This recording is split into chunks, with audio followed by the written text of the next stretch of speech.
Well, welcome back to Vel Ohio, but I will not welcome you to Ohio. I will welcome you to the Manitou Lynn YMCA Park in Middleville, Michigan. That's because this morning, this is the 2024 Gravel USAT National Triathlon Championships, off-road championships. It's kind of like the old Xterra races, but not quite cross triathlon. So not mountain biking, but yeah, gravel is everywhere. So we're gonna have a duathlon and triathlon event this morning. I will be competing in the Olympic distance duathlon national championship. So we have 5K run, 29-mile bike, followed by a 10K trail run again. Training had been going pretty well, and then a couple weeks ago, unfortunately, my father passed away, and then 3 days later, I tested positive for COVID. So not the perfect taper into a national championship, but I'm feeling okay today. I did do just a couple Zone 2 runs and bike rides in the days leading up to the event. I can tell that I'm not quite back, but today's the day and we'll see what I have. I've got about 90 minutes to go here before race time, so I'm gonna get a little bit warmed up and get some caffeine in me. I've been off the caffeine for 10 days, which was made easier by COVID because I just laid around in bed. I did just find out, because I had heard conflicting information, that this is in fact a draft legal event. They're not going to have any course marshals out there enforcing any sort of drafting, just because they're not allowing aero bars. So I guess the least they could do is allow for drafting. So I think I'm going to finish that first run and then just find the fastest wattage monster I can find and sit on his wheel for the next 30 miles. Should be a good one. I'm taking this pretty seriously, so I don't want to do any filming during the race, but maybe if we get some decent pictures, I can put together a slideshow. So anyway, wish me luck. I'll check in with you after the race.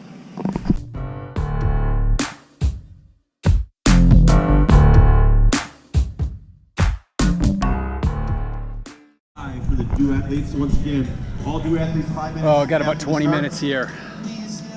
I would say the resting heart rate's about, 150 just standing here, so can't wait to get going. Dad! Dad! It's gonna be bad. I'm gonna keep going around.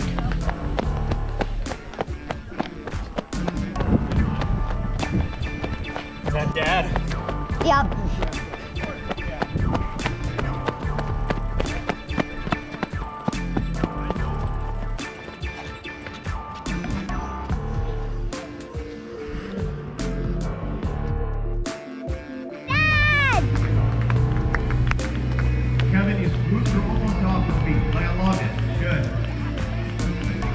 And she said yes.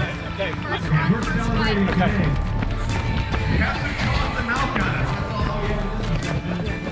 Who maybe for Go, Dad!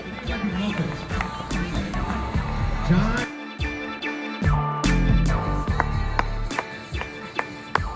Go, Dad! Go!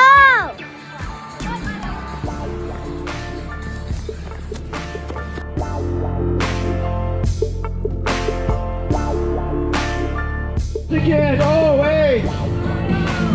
Right over here to the rest, Daniel Nolan from Columbus, Ohio. Your daughter's videoing on the GoPro. Daniel Nolan from Columbus.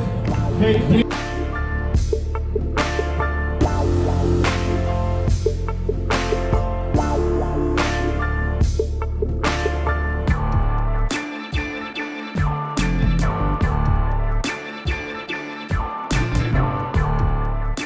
Barnes from Brighton, Michigan.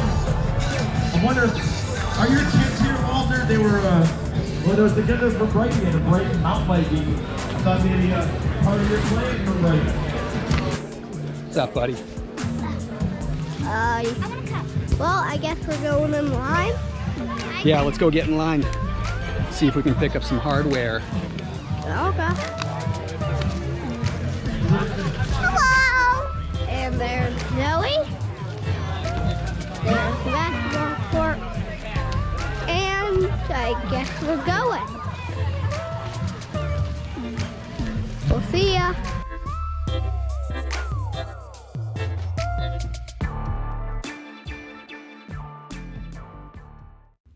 So fast forward here a few weeks, we're back in my shop. The race spirit is gone. I've processed my thoughts and I'm ready to share my race recap with you guys.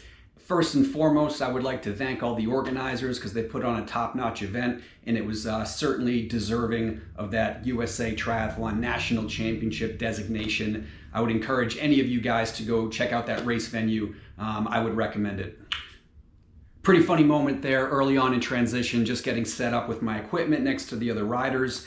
Anyone that's in your cycling corral, you know, is somewhat going to be in your age group, if not just your distance. So I was kind of walking around with my uber competitive shield on, just thinking this is race day, you know, these are all my enemies, and just started chatting to the guy next to me. Lo and behold, he's a totally friendly guy with similar ambitions as to what I had for the race. We're chatting about just getting there, you know, race morning, and I told him how I had, you know, forgotten my race number belt, brought extra shoes, extra this, extra helmet, and he said, oh, well, I have an extra race number belt, and it went a long way just to kind of chill me out a little bit and to approach the day for what it was worth. So the gun goes off for the first 5K run of the duathlon, and people are really firing off for that whole position, trying to get in control of the group, trying to lead out so that they can kind of see the obstacles of this off-road course and just pick the line that they want to choose. I could tell within the first mile of running about a 7:20 or so mile that my body wasn't quite responding the way that it typically does. No doubt because of testing positive for COVID 10 days before, but I knew that I felt like I was strong enough to at least have a decent day as long as I didn't overdo my pacing strategy.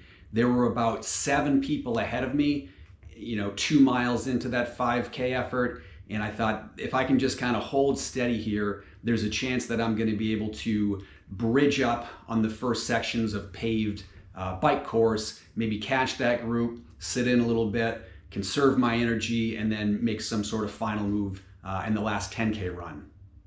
So coming into transition after the first 5K run, I finished it in sub 7:30s per mile, which I wasn't thrilled about, but I knew that there were plenty of opportunities left in the day for me to make that time up, especially if I could sit in on the lead cycling group. Running out of transition, I didn't see any of those 7 runners that were ahead of me. There was a large stretch of pavement just coming out of transition, you know, a good 2 or 3 miles. So I was trying to take advantage of my narrow bars and really just tuck down into that aero position. Once we finally hit gravel, I was pleased to see that it was relatively tame, as I did go with just that, you know, just that 40mm tire, but it was really handling things pretty well.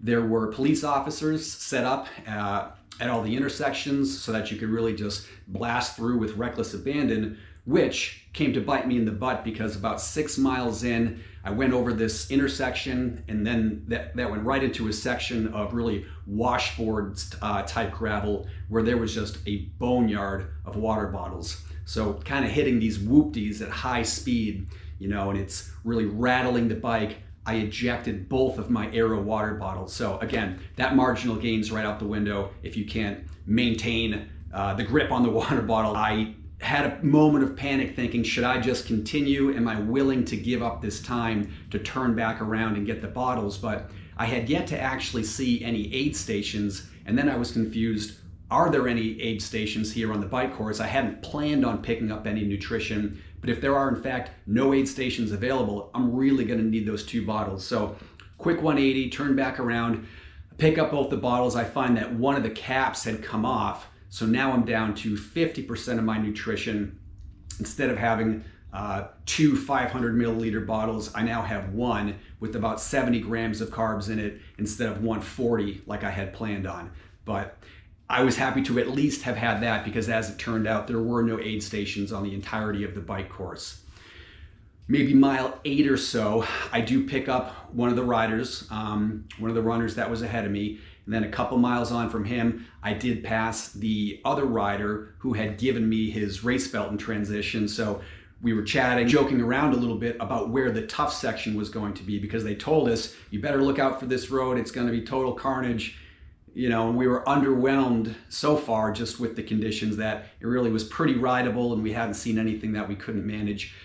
Ended up swapping a lot of turns, and I tried to pull for him as much as I could I assumed that as I was able to catch him, eventually I would leave him as well, and just wanted to give him the benefit of sitting on a little bit. About mile 13, that's when all havoc broke loose. Sand, like sand. I'm talking beach sand. Sand deeper than any sand I had ever seen in a cyclocross race, sand deeper than any sand I had seen in a beach volleyball game. It was ridiculous. It was downhill sand, it was uphill sand, it was downhill into uphill sand. I tried to ride as much as I could, but it ended up just being a cyclocross effort. But that didn't stop me from attempting to mount and dismount several times. And what I began to notice was that I was actually developing some cramps in my calves and hamstrings, which is pretty poor foreshadowing for what was ahead of me in the second run. But it wouldn't have mattered had I brought my 2.1-inch tires. Really, I think I would have needed a fat bike just to have been able to ride most of that terrain. Thankfully, after I was done having my fun on the beach, the rest of the course, it was like a big old lollipop, so it just took us back on the roads that I had already been on. I was able to look out for that washboard section and managed to hang on to both my bottles, which were empty at this point, so it's not like they were carrying any weight anyway.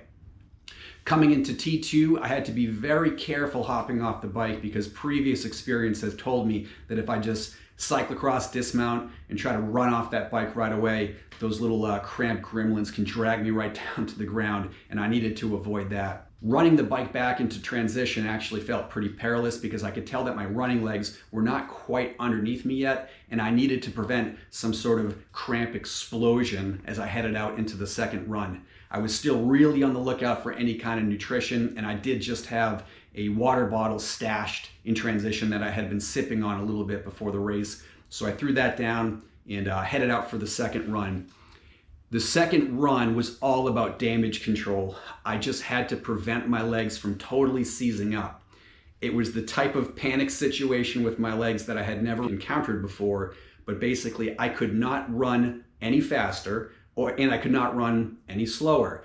Any change from this self-selected pace was going to cause a cramp, and if it didn't cause a cramp in my hamstring, it was going to cause a cramp in my quads. And I just sort of had to keep altering my stride somewhat just to give preferential use to my calf for a little bit, just to give my quads a break, and so on and so forth. It took really that first full 5K lap for me to settle into what felt like at that point was probably about a 9:15 pace. Perhaps one benefit of it being 2 laps was that I was able to see how much further the gentleman was ahead of me and how much further the next guy was behind me. And it looked like there was very little chance to make a pass or to be passed. So in that second 5K, I really tried to settle in and just try to prevent any disasters that would lead to me losing my current 5th place overall position. I've never been so happy to see a finish line in my life, and I've never been in such a vulnerable condition either. As soon as I passed the finish line, I pretty much had to hobble over and sit in a chair for about 10 minutes, and then kind of lay on my stomach as my 9-year-old daughter just bent my knees so that I could prevent my quads from cramping up. But results time, when the dust settled, I did 2 hours and 50 minutes, which was nearly 20 minutes behind 4th place and about 16 minutes ahead of 6th place. That 5th place overall was good enough for 3rd place in what was a bit of an expanded age group. So everywhere from 40 to 59 counted for my age group, and I'm thrilled to have taken home 3rd place. It's my first time back on the podium at a nationals, an age group nationals, really since 2016 when I won the Aquabike Nationals. 2021, I finished 4th at Road Duathlon, sprint distance, and in 2022 I finished 5th. So I've been really looking forward to another opportunity to get on the podium and bring home that hardware. In light of my father's recent passing, I'm thrilled that my family was able to come along and share this experience with me to support and encourage me, and I feel like it was an appropriate way to honor my father.